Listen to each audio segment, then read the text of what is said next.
Најпрвен добар ден на сите, благодарам на интересот. Имам 3 пораки.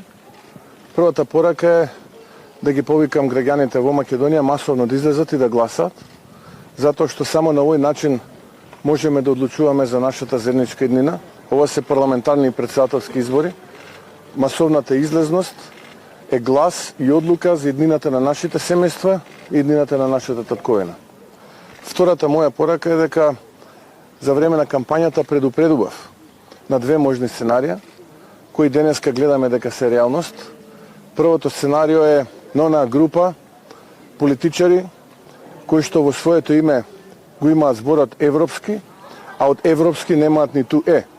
Тие за жал се уште се заглавени во минатото, се уште се заглавени во 18-тиот век и ова ќе биде голема казна на граѓаните врз овие ретроградни и дефанзивни политики кои што овие политичари кои што во своето име европски ја злоупотребуваат Европа. И јас сум убеден дека дури и Европа се срами од овие луѓе. И третата моја порака е до вас новинарите, ви благодарам што бевте истрајни и издржливи во оваа 35-дневна исцрпувачка кампања, што објективно известувавте од сето она што се случуваше во овие 35 дена и ви посакувам успешна новинарска кариера во иднина. Ви благодарам. Ако имате прашања, ви стојам на располагање. Немате.